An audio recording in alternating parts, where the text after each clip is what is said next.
porque eso lo... Gracias por continuar con nosotros. Bueno, se integra todo el equipo. Ya está en escena Soraya Castillo, el reverendo pastor José Ramón Rodríguez y el amigo Gregory Cabral Paniagua, quien está en escena. Ya ustedes habían participado con nosotros temprano en la mañana, donde Viviano de León está desde temprano en escena. Vamos a saludar de inicio a primero la dama, por favor, jóvenes. Perfecto. No sé si ustedes se oponen, porque si se oponen... Para nada, para nada. Jamás. Bienvenida, Soraya, ¿qué tal? Buen día. No se escucha. No estamos escuchando a Soraya. No, pero ella está bien. Somos nosotros aquí. Ok. Es retorno aquí. Adelante, Soraya, sigue. La confundimos a ella. Sí.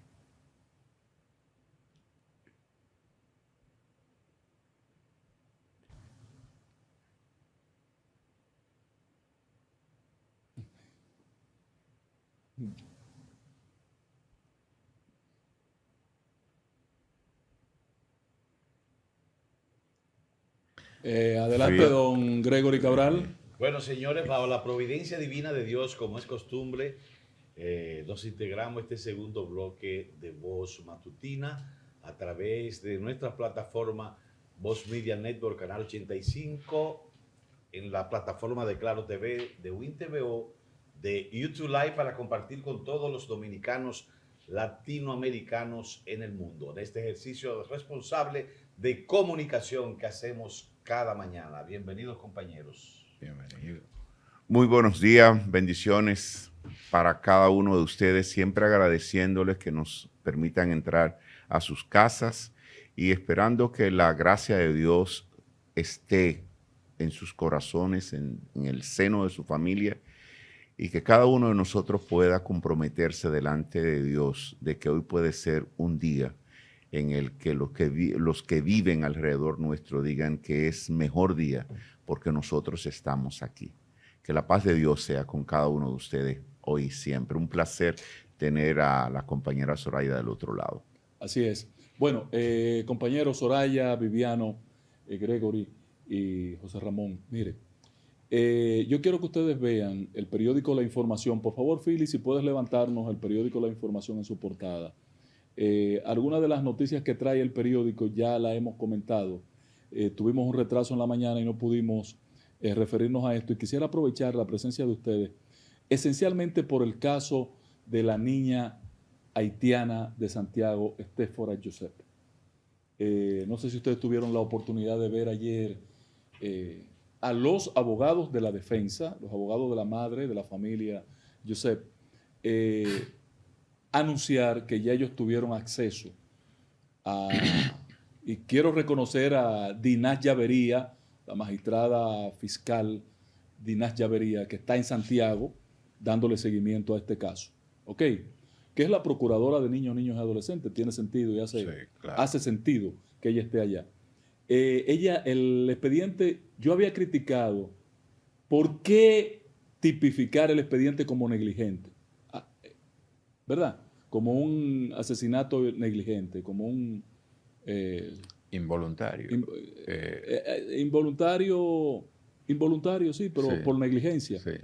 Este caso, ellos dicen que la niña entró a la piscina y que resulta que la piscina era donde ella no sabía nadar.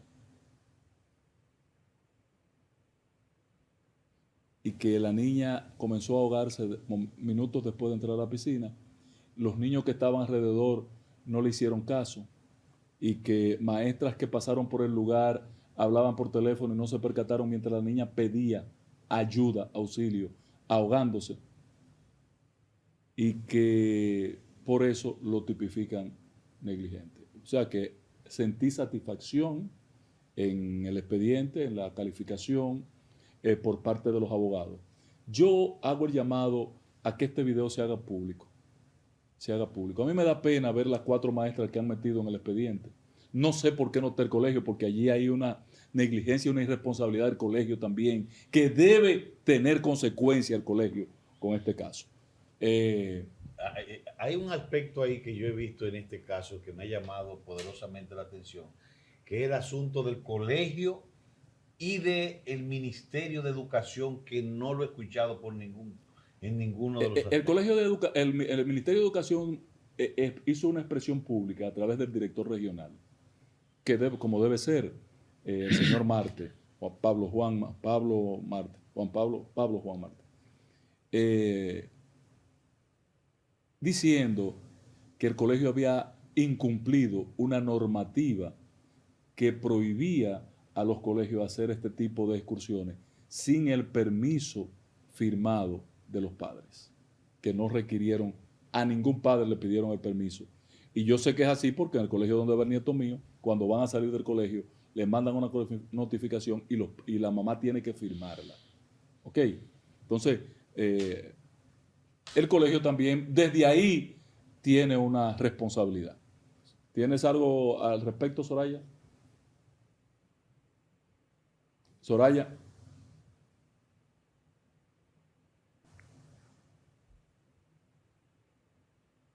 ¿Ibas a comentar algo al respecto, Soraya? Adelante.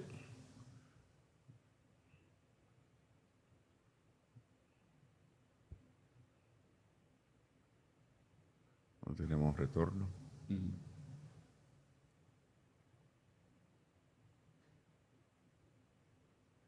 Bueno, Pastor, usted quería... Bueno, Es un asunto muy...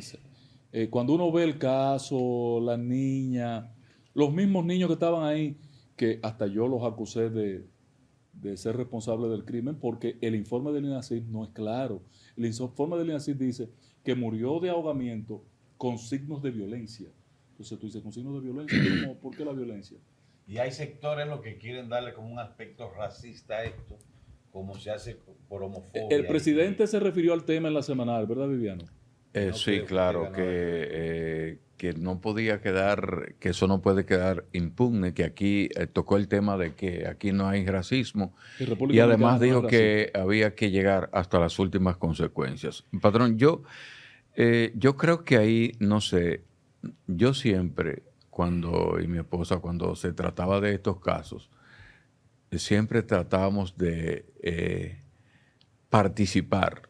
No sé si había padres de algunos de los estudiantes en este caso, porque es extraño. Y estoy de acuerdo con usted en el sentido de que el colegio, tiene que tener las autoridades del consecuencias. colegio tienen responsabilidad. Entonces no es un asunto de solamente los maestros. Es posible. 4 viejitas lo que han apresado Sí, ahí, claro. 4 viejitas que Esto es también injusto. no van a soltar todo este grupo de muchachos con esas 4 señoras. Ustedes saben la energía que tienen los muchachos de ahora.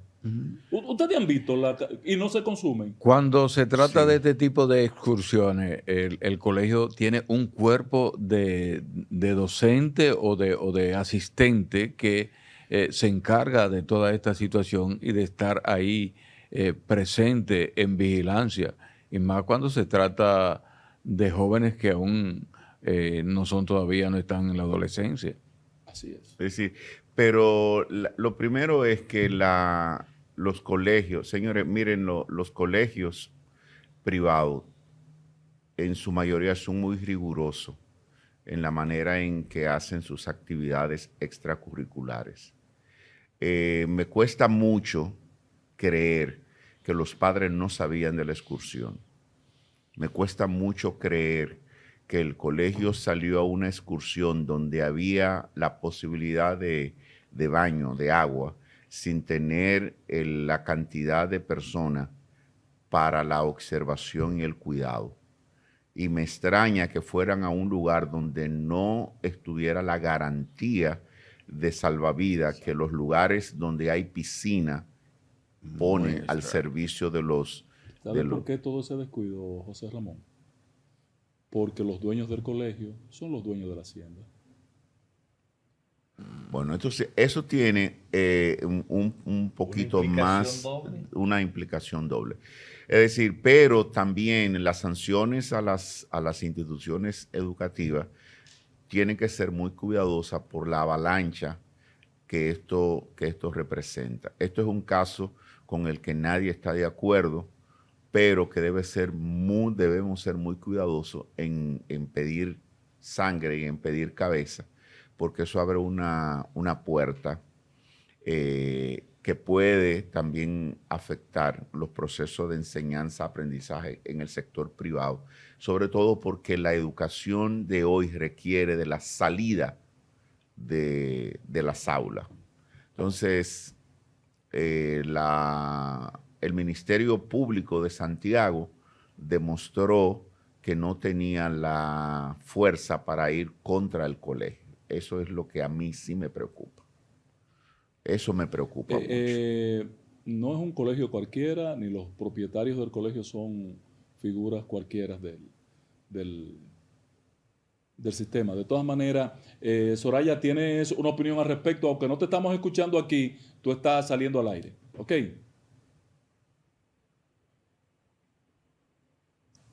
Aló, Soraya.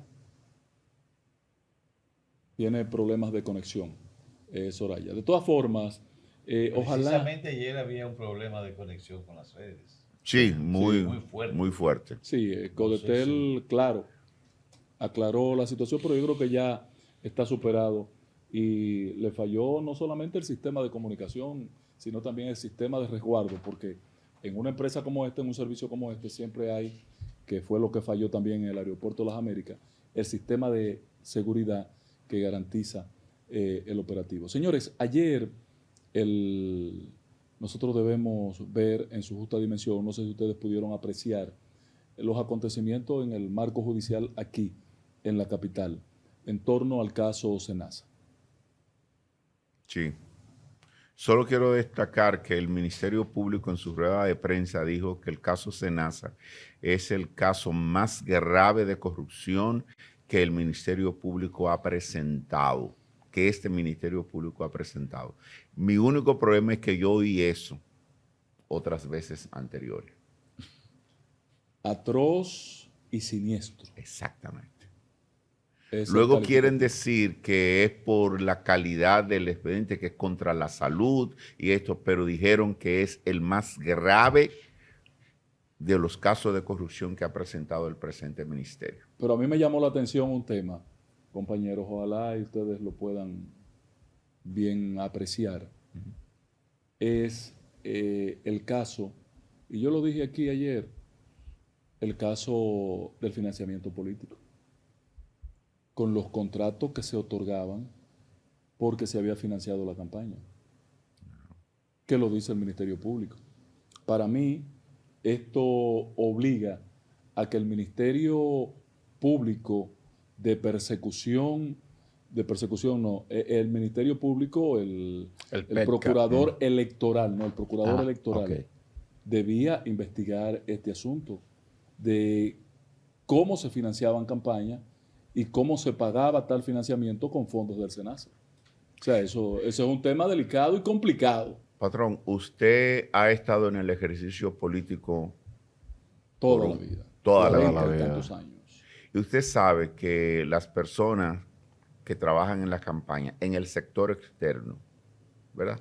El jefe del sector externo, el jefe de finanzas, son dos individuos que tienen contacto con los mayores donantes. Claro. A esas dos personas, cuando el partido gana, tiene que darle lo que se llama en política, y usted conoce, los puestos de recuperación. No los conocía, no, pastor. No había oído nunca hablar de... Ok. Bueno, pues entonces sí. Los puestos de recuperación son los espacios donde esa persona le pueden y tienen que responderle a los grandes donantes. Ya sea por contrata o ya sea por suplidor. Entonces, el problema es que así como el sector externo le dieron una institución que no se presta para la recuperación, pero tenía que hacer recuperación. Tenía que asegurarle a sus donantes. Entonces a él lo están condenando injustamente. Bueno, a él lo están sacrificando. Oh. Que es diferente. Esa es tremenda palabra. Yo lo que no entiendo bien es que los procuradores ofrecen declaraciones que tal vez no son la apropiada para ellos. O sea, explicaciones que lo que pueden es entorpecer el caso. Hay profundidades que se deben dejar a las investigaciones, ellos limitarse a ese trabajo de investigación, de defender ante los tribunales. Casos más atroces. Como dice el pastor, esos términos se han utilizado en otros casos. Entonces no sabemos, ¿verdad?, cuál es el peor. Y no debería ser como la preocupación principal, sino Pancho darle Álvarez, curso y sustentar bien. Pancho Álvarez, en una entrevista que le hicieron en un canal, hermano, él decía que el Ministerio Público dañó el expediente de Jean Alain, lo dañó con lo voluminoso. Y él temía que en el caso de Senasa también se dañara por lo voluminoso. Pero aquí el daño... Pero el daño es para que cuando se vaya a los tribunales se caiga. El daño aquí es, José Ramón, compañero, país, Soraya, el daño aquí es que yo no veo a los grandes involucrados. Yo veo 4 chivitos y a Eduardo Ri, que no podían dejar de sacarlo porque este expediente debe titularse. Si yo lo titulara, lo llamara chupasangre. El Ministerio Público lo llamó en la parte investigativa Operación Cobra, pero sería Operación Chupasangre, mejor dicho, el mejor título. Eduardo es como, este expediente es Santiago Jacín y Eduardo Ri y compartes. Ahora, el comparte es un grupo de chivitos y aquí debía haber farmacias, debía haber laboratorios, debía haber toda esa gente que suplidores, toda esa gente que se involucró en los elementos. Hay médicos individuales a cuyos consultorios se le asignó cuotas y que llamaban directamente a un centro, dice el Ministerio Público. Entonces todo eso yo un lo veo call como, center paralelo. Yo lo veo como tan insulso que para la dimensión. La dimensión. Y 15,000 millones, es más, si es 15,000 millones lo que se robaron ahí, según el presidente dice que se robaron. Si son 15,000 millones, que dejen eso así. El expediente dice que Jacín recibió un vehículo de alta gama de un concesionario de vehículos. Previo a la campaña. Ajá, y el concesionario no aparece, el nombre del concesionario. Pero tampoco yo le veo pecado a eso genera morbo nada más. Porque que le regalen un vehículo no tiene ningún pecado. ¿Cómo que no, patrón? No. Si usted me regala un vehículo, ¿cuál es el pecado, pastor? No, pero eso es diferente. No, tiene que decirme. Ahora, si los actos que cometió a esa empresa, luego él le dio un contrato. Ajá. Sí, gracias. Pero que me diga cuál es la empresa y cuál es la... Ok. Bueno, pero es que Reed es que la representa. Me dice, que Reed la representa. Y le dieron, esa misma compañía, dice el expediente, que le dio un reloj de $86,000. Entonces no es que le dieron. Le sobornaron. Le dieron artículos exacto, a cambio entonces ese es lo que soborno preventivo. Exactamente. Es un trueque comercial. De eso que se trata. Ahora, por eso, señores, es que los jefes de campaña tienen que ser vigilados por la estructura de los partidos. Porque es que 100 pesos de donación en campaña no son 100 pesos, son 50. Se le da 50 al partido y el que recibe el dinero se queda con 50 para él. Sí. ¿Cómo? Sí, pero usted fue diputado. Sí, pero yo nunca hice ese tipo de truchimanería. No, yo no. Yo lo que estoy diciendo que usted sabe. Pero claro. Al patrón usted, que no se haga el inocente. Que él no lo ha hecho, pero que él conoce eso. Yo no voy a decir. Pero no acepte eso, porque si usted fue diputado. Como que yo tuve o que conmigo se dieron. Zoraida sabe de lo que yo estoy hablando. No, ¿y por qué yo? Y ahora me va. Buenos días. Ahora sí me escuchan. Sí. Caramba. Estos temas de la tecnología van a poner a uno loca. A usted lo están acusando, patrón, y ahora me están también queriendo involucrar a mí, que yo sé de qué. Pero bueno.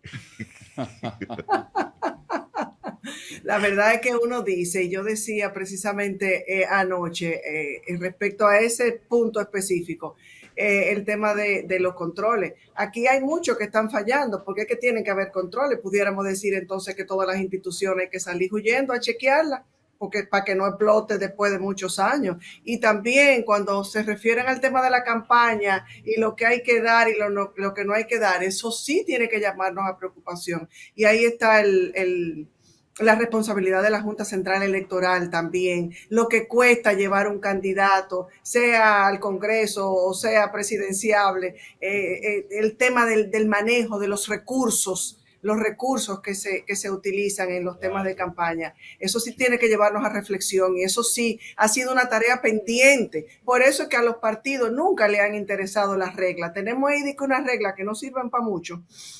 Para regularizar, a normar el tema de la campaña. Y fíjense las cosas que pasan. Ahora se lo van a achacar a que eran los chelitos de la campaña, bien o mal, hacen falta los controles. Aquí está muy bien el castigo, que los responsables cumplan y paguen por lo que han hecho, llámese como se llame, pero aquí evidentemente los controles son los que están fallando. Así es. Bueno, Soraya, ahorita no te escuchamos opinar sobre el tema de Santiago y la chica, la joven Josep, Estéfora Josep. Sí, ese es otro tema.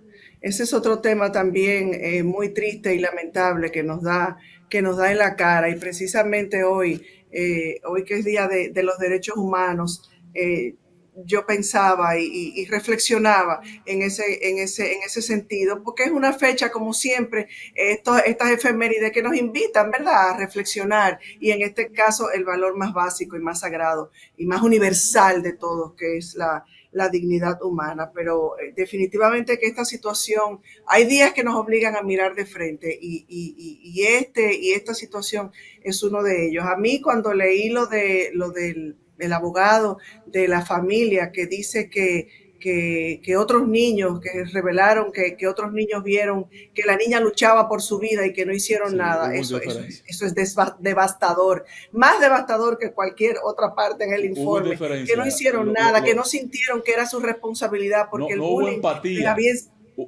exacto, el bullying les había enseñado que esa niña no importaba. Que esa niña no importaba. Entonces uno dice, ¿qué es lo que estamos criando? Estamos criando generaciones incapaces de reconocer el valor del otro, niños que prefieren mirar para otro lado. Entonces es verdaderamente aterrador, es aterrador. No solo que la niña murió, de esa madre, desgarrador también, sino que murió rodeada de miradas de corazón, reaccionar frente a el niño ve a otro en esa situación y no pide ayuda y no grita y no corre y no se desespera por salvarlo. Es la prueba más dolorosa de que como sociedad estamos fracasando moralmente. Y el amigo abogado de Santiago narra cuando dos maestras pasaron por el lado de la niña y no se dieron cuenta que la niña se estaba ahogando porque estaban hablando por teléfono. Pero una cosa, y la niña pidiendo ayuda, dice, y la niña se oye la voz de la niña al momento de pasar las maestras por el lado de la niña. Desesperadamente pidiendo ayuda. Y no la escucharon. Es como dice Soraya, desgarrante. Imposible. Ahora, si nuestros hijos están aprendiendo y los estamos educando a no sentir el dolor ajeno, entonces no solamente está muriendo, no solamente ha muerto la niña, con todo el respeto que me merece la familia, en nuestra capacidad de reconocer que como familia, que como educadores, hay fallas graves. Y hablando de educadores, Soraya, tenemos en escena a una maestra, ¿verdad? No solamente maestra del quehacer que nos ha formado a todos, yo he aprendido al quehacer político, a interpretar la actividad política, sino que también es una catedrática universitaria, no solamente en la República Dominicana, sino también en Estados Unidos. Se trata de doña Rosario Espinal, la profesora, la doctora, la maestra Rosario Espinal, que está en escena. Bienvenida, doctora, ¿qué tal? Bienvenida. Buenos Usted días. tan gentil siempre, la levantamos tempranito para que esté con nosotros en este espacio. Doctora, primero preguntarle, antes de venir al patio y que hablemos de la política local, yo quiero retomar un tema que en algunas ocasiones, reiteradas veces hemos visto con usted, este péndulo de la actividad política en lo doctrinal. Llega el Partido Republicano y la tendencia en América Latina es a coger para la derecha. Llega el Partido Demócrata y la tendencia en Latinoamérica es coger para la izquierda. Corríjame si esa es la lógica, la interpretación así como muy insulsa, ¿verdad? Pero que así que yo la leo. Bueno, el péndulo sí existe. Okay. Incluso yo he escrito un poco sobre eso. En todos los países, pero en América Latina específicamente, que me preguntas. Ahora bien, ese péndulo en parte es influenciado por Estados Unidos, pero no totalmente. O sea, ese péndulo también tiene que ver con factores internos de cada país de América Latina o con procesos regionales propios de América Latina. En este caso, sí estamos viendo que hay una política de Estados Unidos guiada a promover gobiernos que les sean favorables. Pero no siempre la política de Estados Unidos es tan explícita en relación con América Latina o con el mundo, cualquiera sea la región, porque vemos a un Estados Unidos ahora mismo también emitiendo muchas opiniones sobre Europa, que había sido un aliado histórico, por lo menos después de la Segunda Guerra Mundial, y que uno imaginaba, digamos, que tenían mayor poder que lo que realmente tienen, porque la Unión Europea está enfrentando serios problemas. Bueno, no es que son nuevos sus problemas, pero lo que vemos es también a Estados Unidos pues tratando de marcar lo que ocurre en ese Europa. punto, doctora, perdóneme, para que usted concluya la idea en términos generales en función de la pregunta, pero en ese punto de Europa, uno ve, y yo tenía aquí un invitado español hace poco, un comunicador extraordinario español, y nos decía, nosotros vemos a América, decía él, como el continente del futuro. Y ustedes ven a Europa desde fuera como el continente del pasado, la historia, el museo. Parece que Estados Unidos comienza a ver a Europa de la misma manera, corríganme. Bueno, no sé si como un museo, más bien la política de Estados Unidos actualmente es ver a Europa como un conglomerado de países que se aprovechó. No es exactamente así. Estados Unidos, después de la Segunda Guerra Mundial, quería tener una presencia importante en Europa porque veía a la antigua Unión Soviética como su rival. O sea, no fue que los europeos simplemente dijeron vengan a custodiarnos y se recostaron ahí. Claro está, Estados Unidos era o es todavía la fuerza militar principal de la OTAN. Claro. Y eso es innegable. Pero en esa filosofía confusa del movimiento MAGA, que es el movimiento duro de apoyo a Donald Trump, pues ha habido la idea ya por mucho tiempo de que Estados Unidos debía concentrarse en Estados Unidos. Claro, es una posición que es fácil de decir y después es muy difícil de concretar.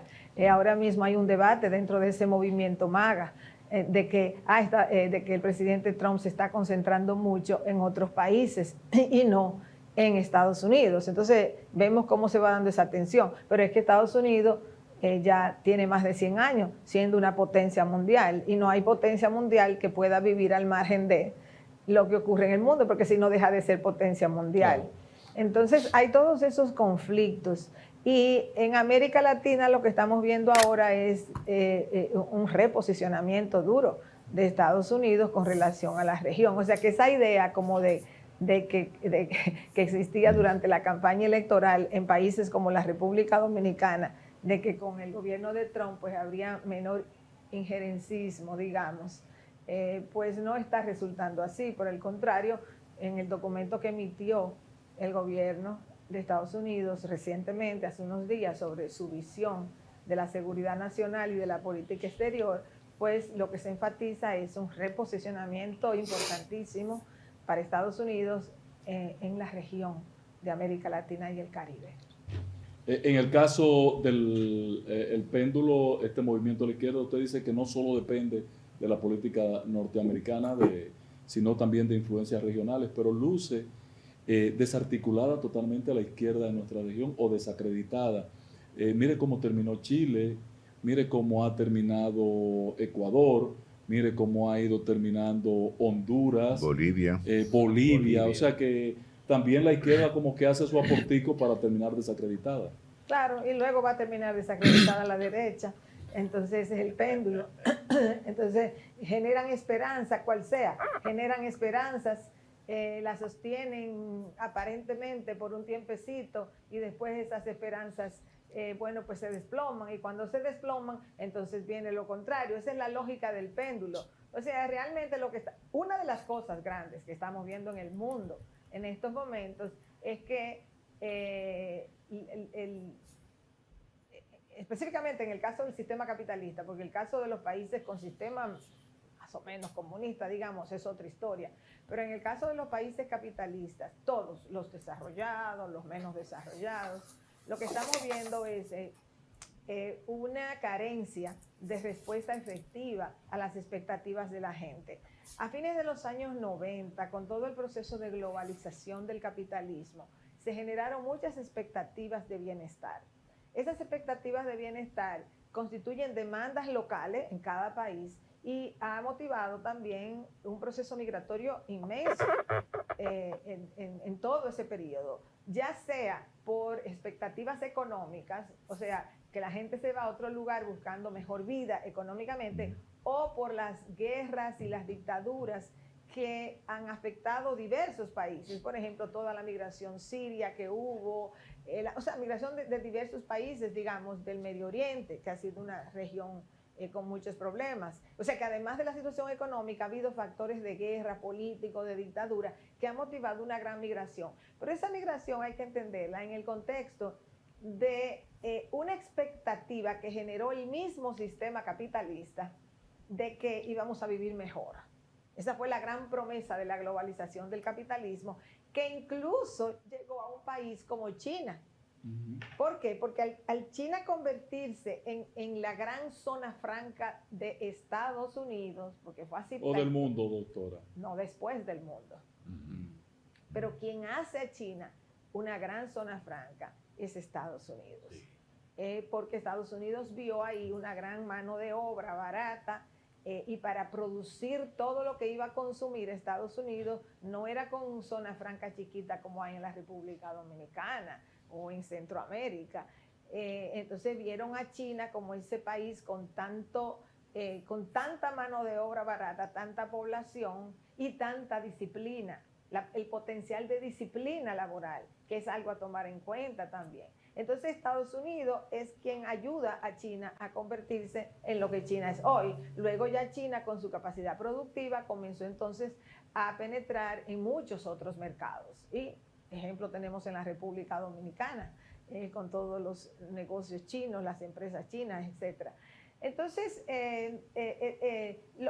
básicamente lo que vemos es que esa visión de la globalización del capitalismo que se da a partir de los años 80 va generando esas expectativas de bienestar. Y todas las sociedades prácticamente, con poquísimas excepciones, han fracasado en satisfacer las expectativas crecientes de la sociedad. Eso pone en peligro la democracia, entonces. Claro, pone en peligro la democracia, porque en países donde hay democracia, de la manera que sea, donde hay algún tipo de democracia, la insatisfacción con el gobierno, porque no hizo esto, porque no hizo aquello, porque si hubo inflación, porque si no me recogieron la basura, porque la salud no sirve, lo que fuera. Toda esa insatisfacción no necesariamente se concentra en el gobierno X, sino que muchas veces se traslada al sistema político en general. Cuando se traslada al sistema político en un país donde hay una democracia, pues esa democracia va a sufrir.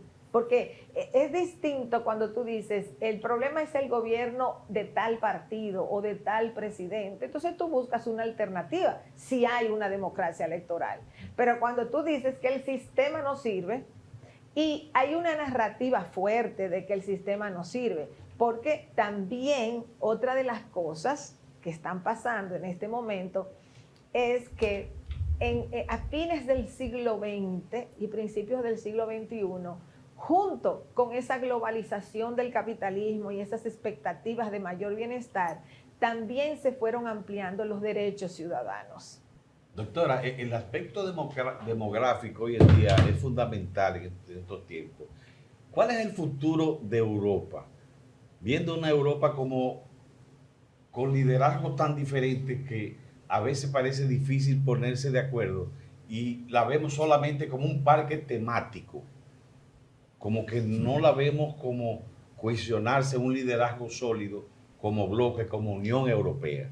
¿Cuál es el futuro? La Unión Europea ha sido un intento importantísimo, pero es un intento y es un intento muy complejo, porque los países europeos tienen una identidad muy fuerte, cada uno, incluso dentro de ellos mismos. Miren España, que es, digamos, el más cercano a uno.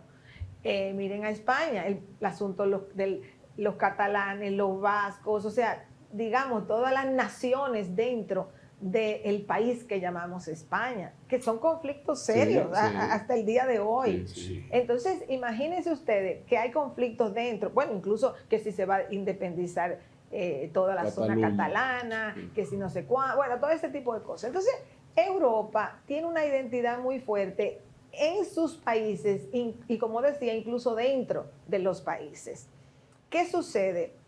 La Unión Europea comenzó como un experimento de unidad de las principales economías de Europa. Al caer la Unión Soviética y salir de la órbita soviética tantos países, los de Europa Oriental, pero también los que bordean directamente a Rusia. Sí, que han mirado hacia Europa. Eran muchos países que de repente salen de la órbita soviética. ¿Hacia dónde miran? Hacia Europa, hacia la Unión Europea, hacia Europa Occidental. ¿Qué hacen? Y siguen mirando hacia allá, doctora. Claro. ¿Qué hacen todo eso? ¿Qué hace la Unión Europea con todos esos países? Porque la Unión Europea fue creada como un bloque occidental. O sea, correcto. Occidental, por ejemplo, así agregar a España, agregar a Portugal, agregar a Grecia, que fue lo primero que hicieron cuando esos países en los años 70 pasaron de dictaduras a democracias. Entonces esos países del Mediterráneo que tenían dictaduras comenzaron a decir, esperen, éntrenme en la Unión Europea. Y era cónsono con más o menos lo que había. Y a ellos lo entraron, pero eso no era un desafío tan grande para la Unión Europea. Ahora, cuando todos esos países salen de la órbita soviética, esto se agranda demasiado, demasiado. Y países muy disímiles en términos económicos, en términos de cultura política, en términos de experiencia democrática. O sea, eran países y de desarrollo social. Pero también. el momento actual, doctora, no representa un reto para la Unión Europea, porque yo les he visto en este momento un reto inmenso. Levantar, pero hoy levantar, cuando usted ve a Gran Bretaña, Alemania, Francia, ausente España, con el liderazgo que han asumido ante el reto que le ha puesto Estados Unidos, yo siento que hay un despertar. Corríjame, por favor. Hay un despertar, pero tienen todos gobiernos débiles. O sea, uno de los serios problemas que hay en Europa es que los países más fuertes de Europa, digamos, Alemania, Francia e Inglaterra. Inglaterra se salió, o sea, se salió de lo que nunca fue completamente parte de la Unión Europea, pero sí del mercado común. Entonces el Brexit lo saca, ellos se salen de las reglas del juego. Ahora, ante el desafío que le pone Estados Unidos, pues claro, Inglaterra ha buscado a Francia y Alemania, sobre todo, para formar un bloquecito en defensa de Ucrania, porque ellos saben un que... Un bloque dentro del bloque. Sí, pero han estado... Un bloque dentro del bloque. Pero han estado concitando apoyo general. Hay un ambiente muy, muy sólido de respaldar y de nuclearse en torno a la OTAN y sobre todo garantizar su propia seguridad. Indiscutiblemente que esto representa un desafío para Europa, que como decía, es una región muy fraccionada. Y además de ser fraccionada, los países principales, económicamente hablando, que son Alemania, Francia e Inglaterra, tienen gobiernos débiles. Otra cosa fuera, eso sí, si esos países tuvieran liderazgos importantes, si sus gobiernos tuvieran un alto nivel de aprobación, pero esos gobiernos tienen un bajo nivel de aprobación. Sí. En Alemania hace años que lo que gobierna es una coalición amplia y que fueron los socialdemócratas, ahora son los conservadores, pero es en coalición que han gobernado. Sí. Conteniendo. Y Francia, un gobierno que tú no sabes si un día termina o lo sacan. Por fin le El aprobaron primer presupuesto. ministro lo han cambiado ya 4 veces varias veces. Entonces, Europa está en una situación muy compleja, la verdad. Doctora, y en Ahora, medio de profesora. esa... Perdóneme, doctor, que sí, Soraya quiere, sí. perdón, reverendo sí. pastor, Sí. Soraya quiere hacer una pregunta y usted ha decidido Doctora, privilegiar Así. bienvenida, saludos, placer saludarla. Y en medio de ese panorama, ¿cree usted entonces que la Unión Europea está entrando en una etapa de vulnerabilidad que puede redefinir su liderazgo mundial? Y si es así, ¿cómo repercute eso en países como el nuestro, que dependen de un orden internacional estable? Sí, yo creo que la Unión Europea va a pasar por un proceso muy difícil. No sabemos qué va a pasar eventualmente, por lo menos yo no sé. Pero en el mundo hay ya, y va a seguir así, mucha inestabilidad. Porque Estados Unidos ha sido el ancla de la estabilidad mundial, realmente. Entonces, ahora ha quedado demostrado ahora. Entonces, esa es la realidad. Entonces, una política de Estados Unidos que genera inestabilidad global es muy problemática. La República Dominicana depende fundamentalmente de Estados Unidos. Claro. En el comercio, en las exportaciones. ¿Estado libre remesas, asociado, doctora? ¿Perdón? ¿Estado libre asociado? Jamás. Bueno, eso ya es... No estamos hablando de eso. Ese es el estatus de Puerto Rico, pero para fines... Y nosotros en la práctica. Pero para fines... A Puerto Rico no pudieron llevar los aviones y están aquí. Bueno, pudieron haberlos llevado. Sí, ya es otro asunto. Prefirieron a Dominicana. Pero realmente la República Dominicana depende muchísimo de Estados Unidos. Entonces, todo lo que es inestabilidad por ahí. Para el mundo, claro, la estabilidad de Europa es importante, porque si Europa estuviese estable, como que sirviera de balance, de equilibrio con relación a Estados Unidos, pero no en la situación actual es inestabilidad. O sea, personalmente lo que yo veo es mucha inestabilidad que no hemos visto hasta dónde va a llegar, pero... eso es lo que yo veo ahora mismo, mucha inestabilidad. Es un poco, no igual, pero parecido a lo que ocurrió hace 100 años. Lo que hay ahora mismo es una lucha por definir quién va a tener la hegemonía del siglo XXI. El siglo XXI es todavía relativamente joven. ¿Estamos en la reconstrucción del orden o un desorden mundial? Es que casi siempre... O sea, antes de construir un nuevo orden, viene un desorden. Sí. A menos que tú mantengas el orden. Estamos en la etapa del desorden. A menos que tú hayas podido planificar con mucho cuidado la reestructuración del orden que tú has tenido con cambios, introduciendo cambios. Pero lo que está ocurriendo ahora es yo veo que se ha acelerado el desorden. No deberíamos estar en este último año se ha acelerado este desorden. Y la multilateralidad, doctora, antes de que el pastor le pregunte, y Viviano, que tienen preguntas para usted, ¿y la multilateralidad para no, cuándo? Porque esa multilateralidad... ¿Desapareció o es historia? Ha sido parte del orden mundial que se crea en la post-Segunda Guerra Mundial. Correcto. Entonces, lo que estamos viendo es... O sea, ¿y quién fue el ancla de eso? Estados Unidos. Si el gobierno de Estados Unidos ha decidido ahora que no le interesa ese orden, entonces es difícil sostener ese orden. Europa quisiera sostener ese orden, porque a Europa le ha ido muy bien con ese orden. Europa fue la que más sufrió.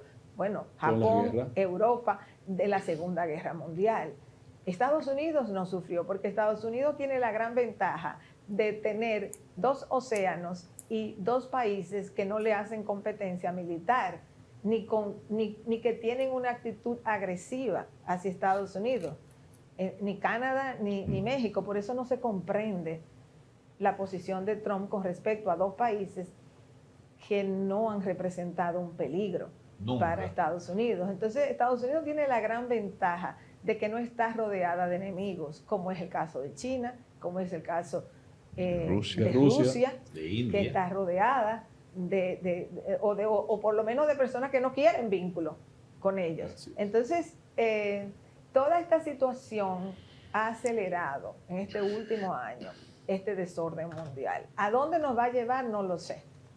Reverendo. Profesora, ¿y esa reconfiguración del orden no se visualiza como un triángulo en el que Estados Unidos, con Europa como sus hermanitos pequeños, China y Rusia, sean como el triángulo de ese nuevo orden?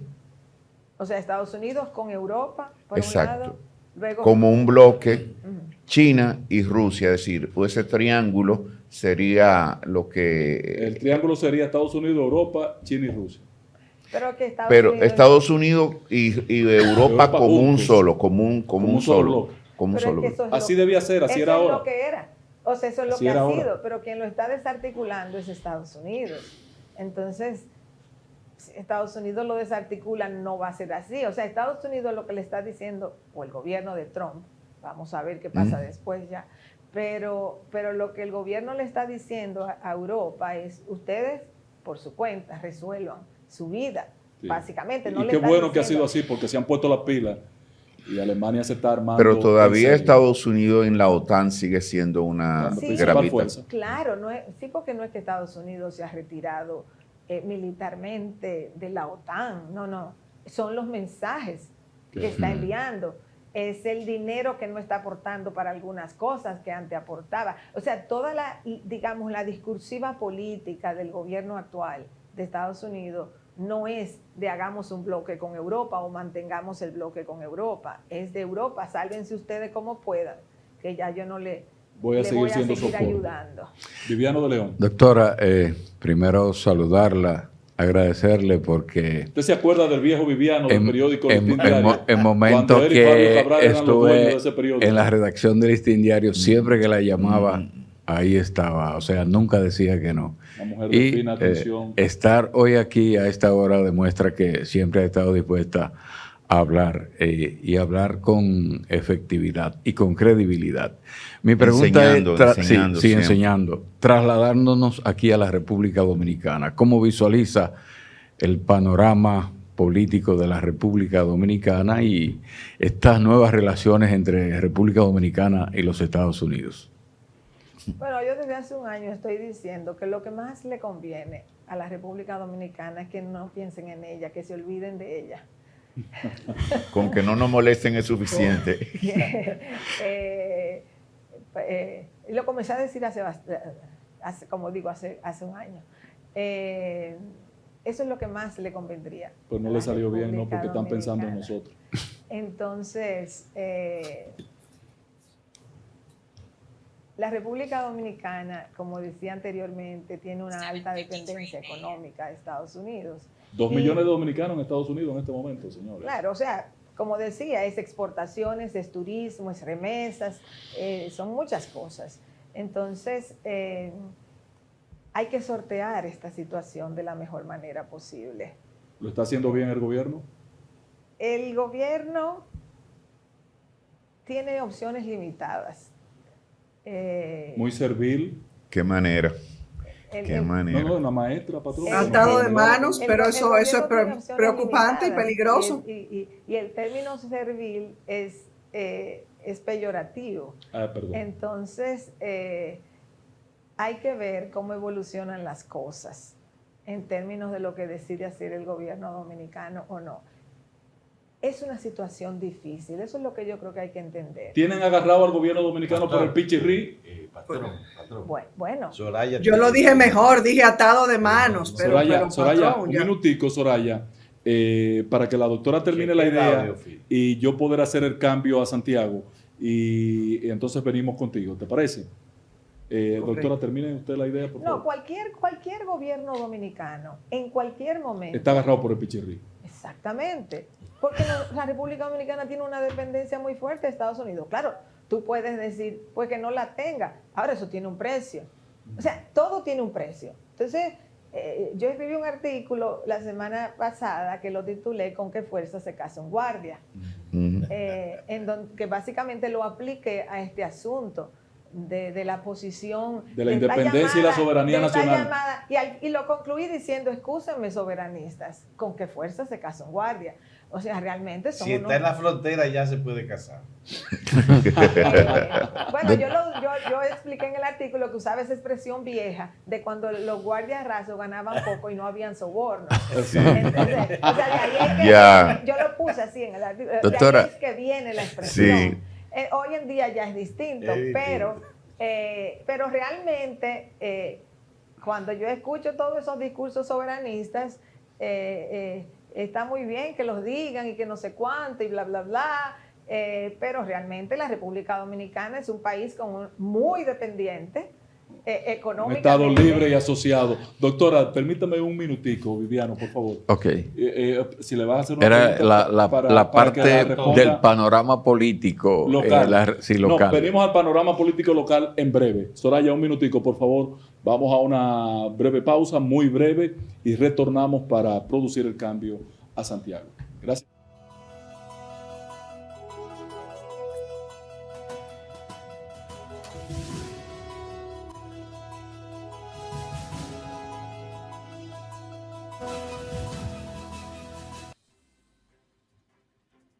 El Pleno del Senado aprobó las modificaciones al proyecto de ley orgánica que instituye el Código Procesal Penal de la República Dominicana, el cual presenta importantes avances, como garantizar los derechos fundamentales y el debido proceso judicial. Toma en cuenta la protección a la dignidad de la persona y el derecho a la integridad personal. Durante la semana, 17 comisiones senatoriales se reunieron para dar seguimiento a diversas iniciativas legislativas, entre ellas la Comisión de Asuntos Energéticos, quienes escucharon al Aló. de la empresa de transmisión eléctrica dominicana ETED en torno al proyecto de ley armonizado Dígame. del sector eléctrico. La Organización Panamericana de la Salud firmaron un acuerdo marco de cooperación técnica con el compromiso de impulsar el desarrollo a la salud y avanzar hacia la cobertura universal en el país. La Cámara Alta también reconoció la trayectoria del maestro de las artes plásticas José Sestero y de Carmen Heredia por sus valiosos aportes al arte y la cultura de República Dominicana. El Senado de la República realizó el primer encuentro interinstitucional de coros con la participación de agrupaciones vocales de distintas instituciones. Finalmente, el presidente del Senado, Ricardo de los Santos, recibió un reconocimiento de padres y madres de la institución con hijos dentro del trastorno del espectro autista, quienes destacaron su liderazgo social y sus aportes solidarios en favor de los niños con condiciones especiales. Senado de la República Dominicana, participativo, inclusivo, transparente.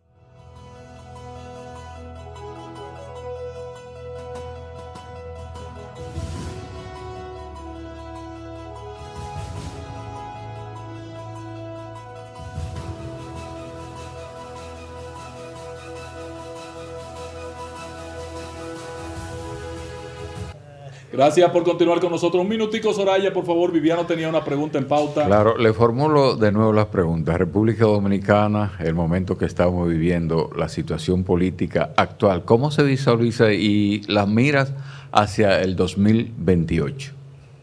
Sí, bueno, yo lo que creo es que la República Dominicana está tratando de Que navegar. en ese punto, doctora, perdóneme de nuevo.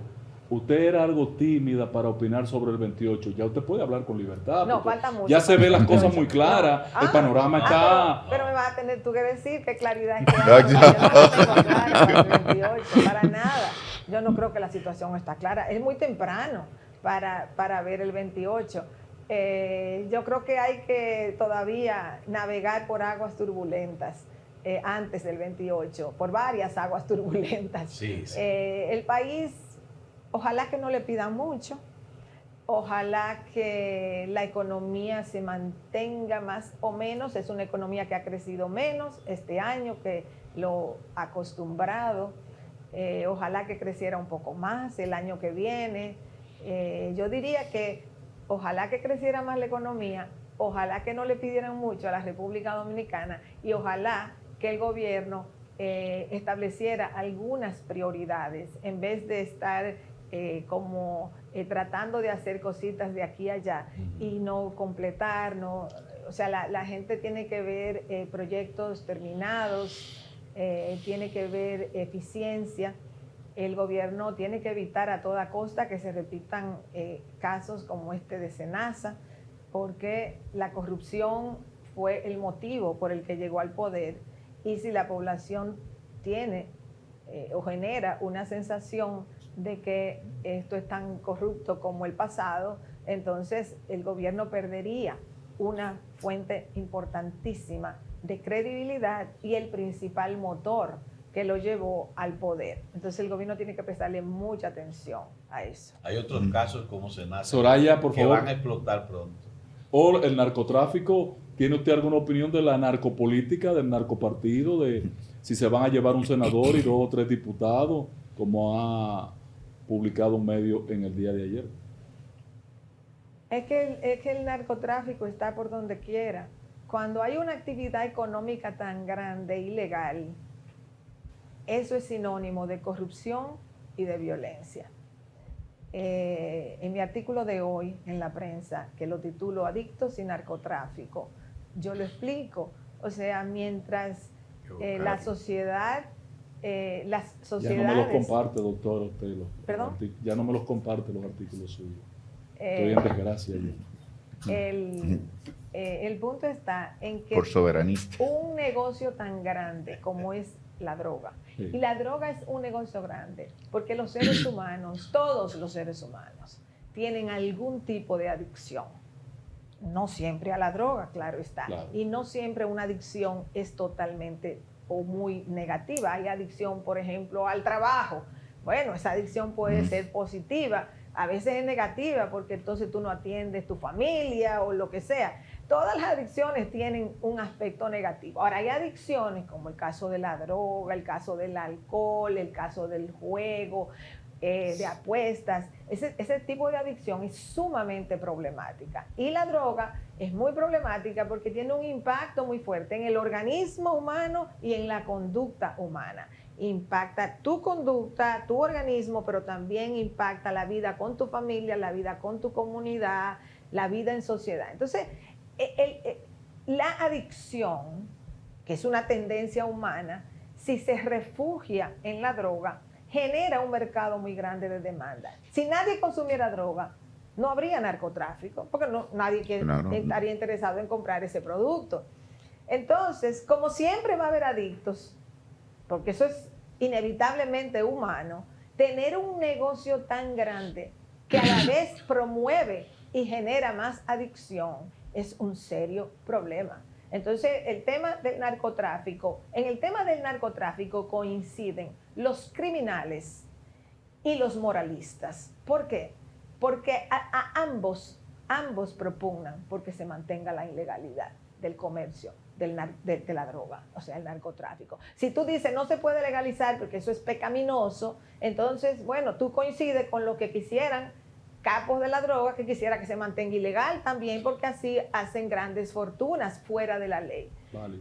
Yo, la verdad, le he dado vuelta a esto. O sea, que usted está diciendo, doctora, con eso. Tú combates una y te hacen otra. O sea, tú vas en contra de la cocaína y te usan la heroína. Vas en contra de esta y te sale el fentanilo. Vas detrás de... O sea, si tú persigues una, te sale la otra. Y si no es con productos naturales, te la hacen química.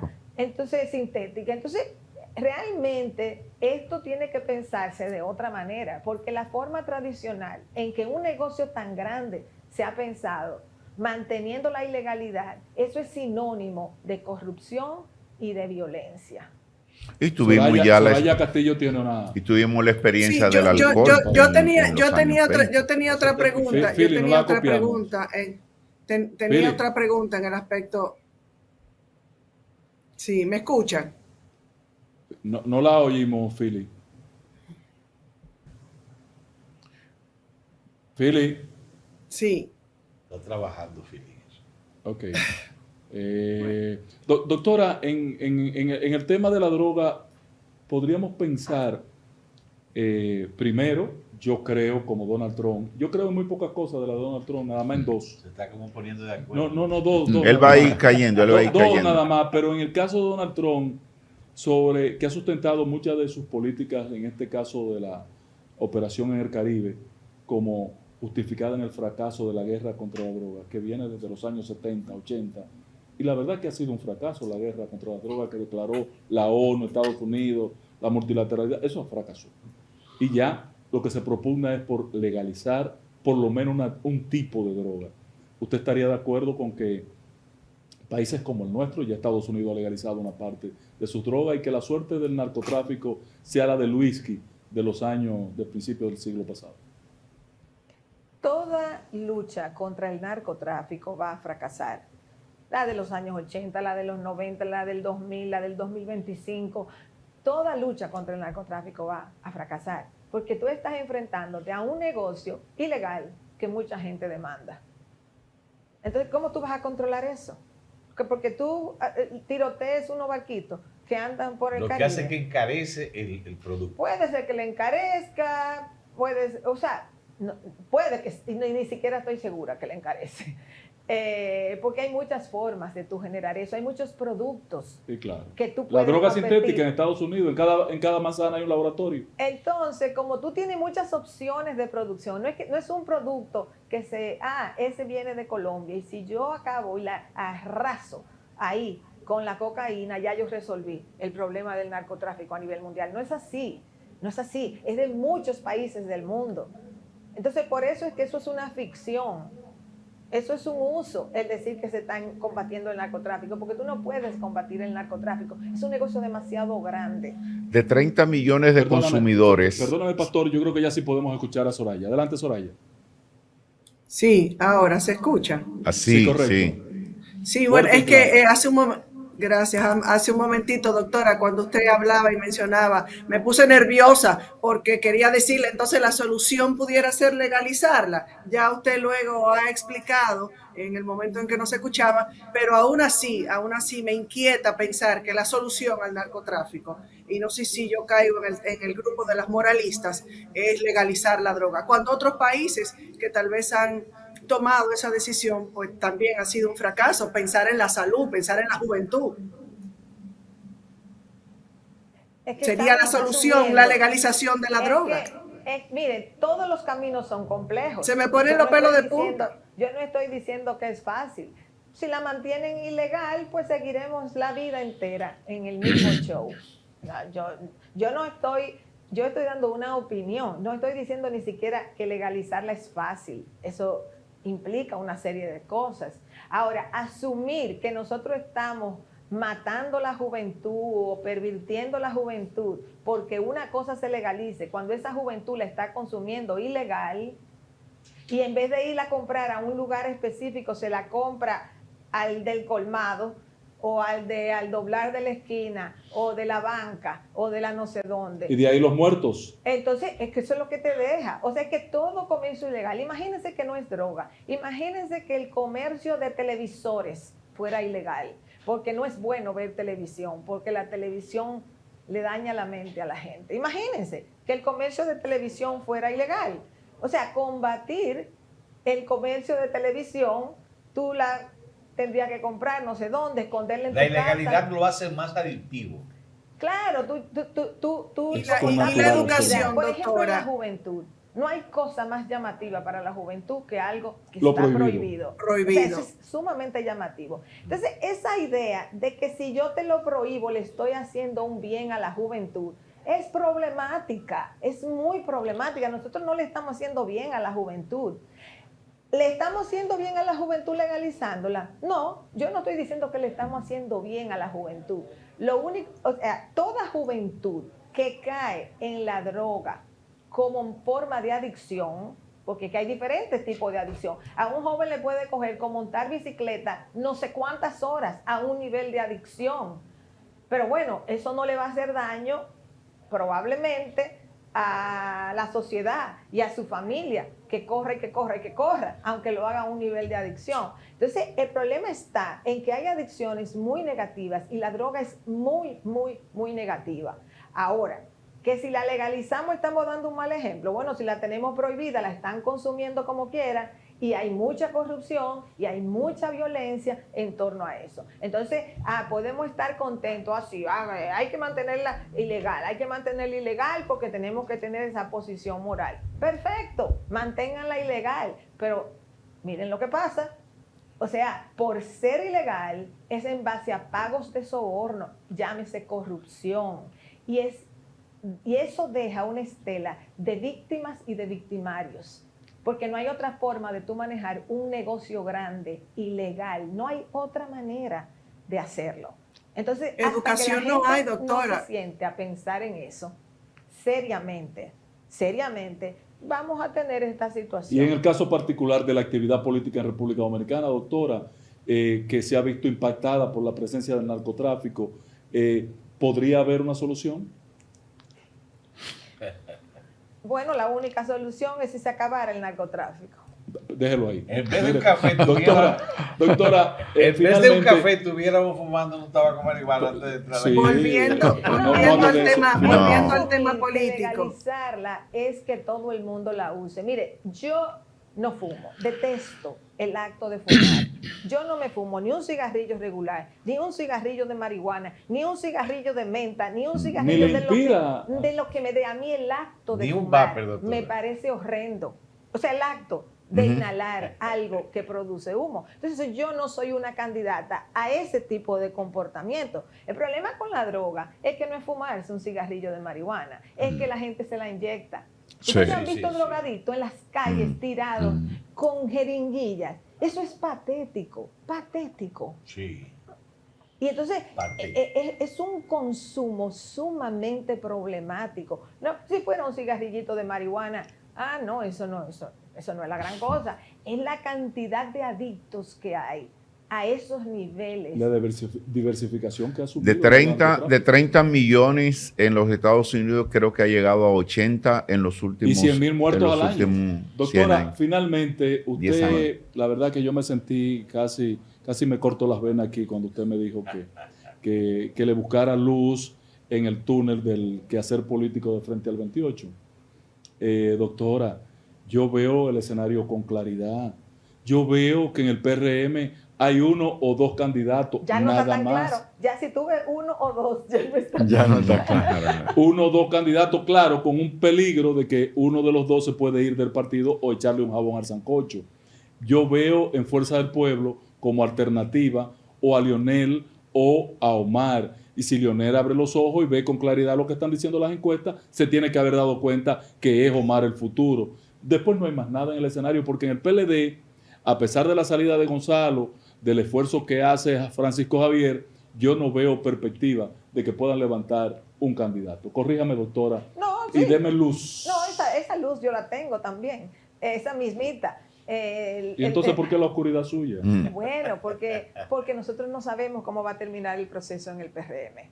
O sea, se puede decir así, son dos posibles, básicamente. Nosotros no sabemos todavía cómo el PRM va a pasar la prueba en la que se queman los partidos dominicanos que han gobernado, la sucesión de la candidatura presidencial. El PLD la pasó una vez, en términos recientes, porque en el caso del PRD, no la pudo superar nunca. Hipólito gobernó una vez y después vino el conflicto por varios años hasta que se y en el pasado vivieron la misma experiencia, sí, Salvador. Pero no se llegaron a dividir porque Peña Gómez existía. Entonces Peña Gómez el Partido Reformista vivió la misma experiencia. El Partido Reformista se dividió en muchos pedazos, no sobrevivió la desaparición física de Balaguer. Entonces el PRM va a enfrentar por primera vez esa prueba fatal que los partidos gobernantes dominicanos tienden a no pasar. Y si la pasan una vez, se queman en la segunda, como le pasó al PLD. Entonces hay que ver qué ocurre con el PRM en ese sentido de cómo pasan esa prueba. Pero también hay que ver cuáles son las condiciones en las que va a gobernar el PRM en los próximos 2 años y medio. Porque si la situación se mantiene más o menos estable, es una cosa. Si se produjera por algún motivo inesperado un empeoramiento de la situación económica, pues eso le fuera muy adverso. Entonces, esas cosas todavía son inciertas y es muy temprano para saber. En el caso de la Fuerza del Pueblo, ahí hay una situación de padre e hijo. Mientras el padre aspira, el hijo no puede aspirar. Cuando el padre decida que ya no va y le ceda al hijo, entonces pues le cederá al hijo. Eso está muy claro, clarísimo. Sí. La Fuerza del Pueblo es la más clara. Eso significa que Leonel Fernández es el candidato para el 2028. Lo más probable. Lo más probable. Pero o sea, sin una alianza en la oposición es imposible de sacar al PRM del poder, doctora. exacto. no se ve que Y a con todas Leonel se pueda estas construir una personas alianza y desde la a todos oposición. estos líderes Sería que han hasta mencionado. inmoral que el PLD apoye. Pero el punto- Soraya, ¿tú querías decir algo? Sí, no decía, y todo esto, este nivel de liderazgo y todo lo que han mencionado, realmente son figuras capaces de generar confianza y cohesión, o estamos frente a una crisis de liderazgo que explica parte del desgaste institucional del país. La primera parte no. Repite la primera parte que no se copió. Decía, si hay figuras, han mencionado todas las figuras, ¿verdad? En el escenario, si esas figuras son capaces de generar confianza, cohesión, o estamos frente a una crisis de liderazgo que explica parte del desgaste institucional del país. Y ahí sumo otra pregunta, ¿cómo ve el rol de la oposición en este momento? La República Dominicana todavía no tiene una crisis de liderazgo, no. La gente podrá quejarse o lo que fuera, pero no. La República Dominicana todavía tiene relevos de liderazgos, tanto de los conocidos como también de gente más joven. O sea que yo no veo todavía, y esa, digamos, pregunta en diferentes versiones a mí hace muchos años que me la hacen.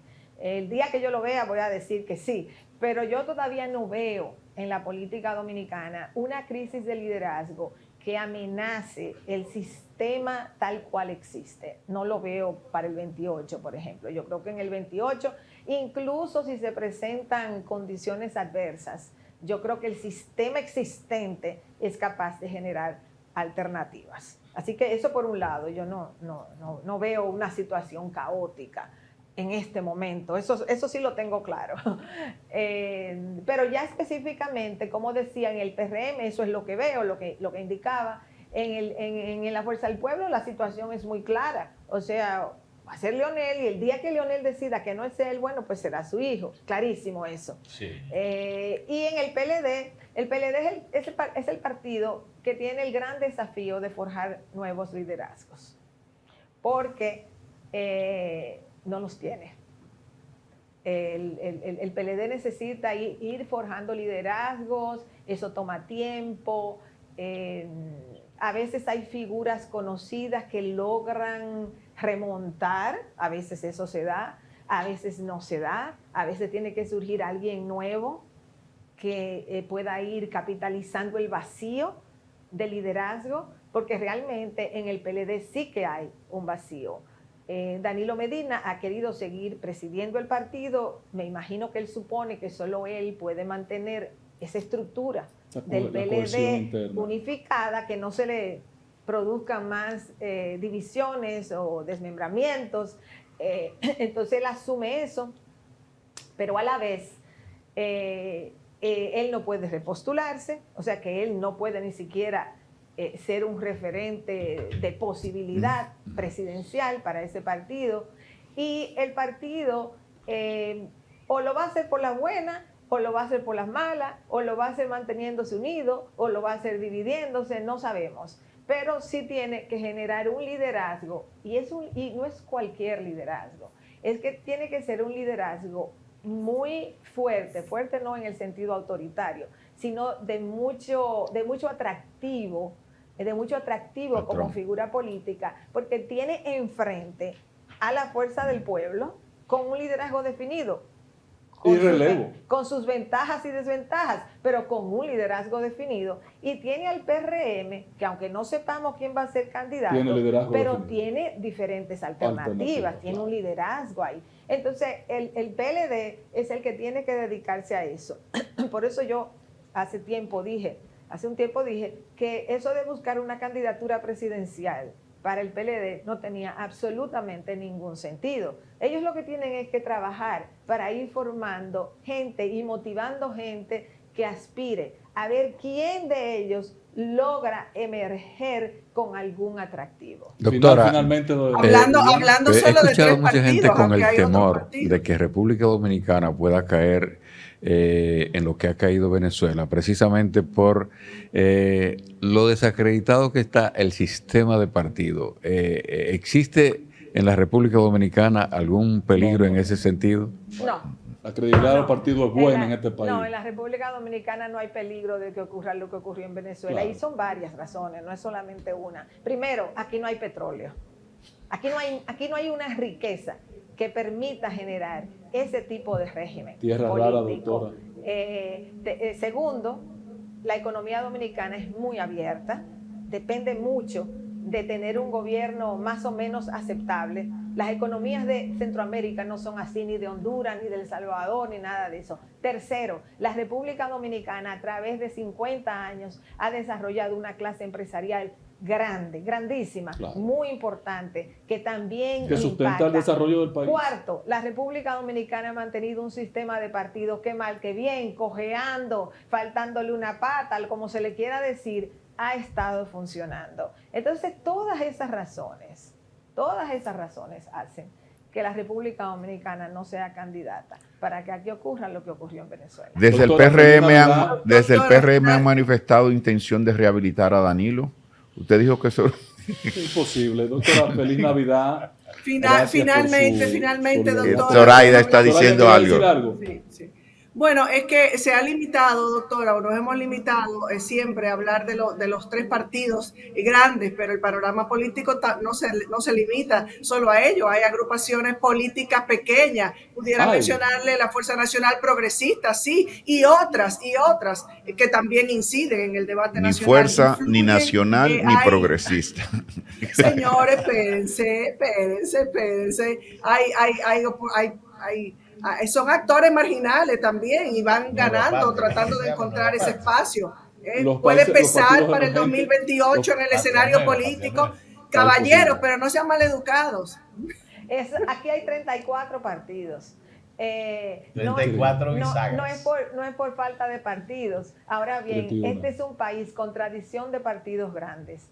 Es decir, los partidos grandes son los que compiten electoralmente. Los partidos pequeños existen en una órbita satelital en torno a los grandes. Sí. Entonces, ellos lo que buscan básicamente es poder económico, o sea, Eso beneficios usted le está diciendo económicos. lapa a esos partiditos Rémora. pequeños. Esa es la razón de su existencia. Algunos tienen alguna orientación ideológica, sí, Sí. es verdad. Algunos empujan ciertas agendas políticas, eso es cierto. Exacto. Pero esos partidos no son tampoco emergentes.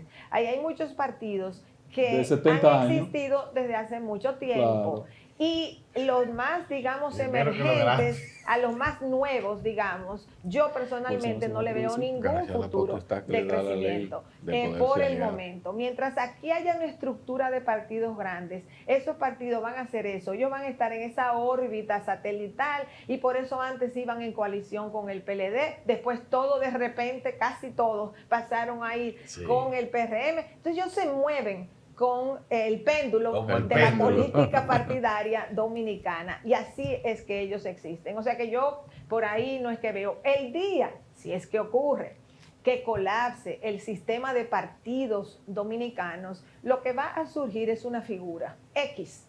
Una figura X que va a usar cualquier franquicia electoral que exista, cualquier Y se sigla montará ahí. partidaria para montarse ahí. Se Pero sube. cuando los sistemas de Sí, partidos colapsan, vamos a eso. lo que surge es un liderazgo personalista. Claro. Y lo podemos ver en América Latina. Yo no voy a Claro. entrar en eso porque no hay tiempo ya. Sí. Pero son liderazgos personalistas que se montan en alguna franquicia partidaria. Gracias, doctora. Feliz Navidad. Deseamos mucha prosperidad para el próximo año, pero que en el primer contacto que tengamos el próximo año usted venga con mucho más luz de frente al 28. Espera el 27. Esperar Y el en un país 27. no hay luz. No relaje, doctora. Que no hay esto tiene luz. que definirse- esto tiene que Que no hay definirse luz el próximo año. No, Miren, pero sigan hablando. Yo no estoy diciendo que no hablen.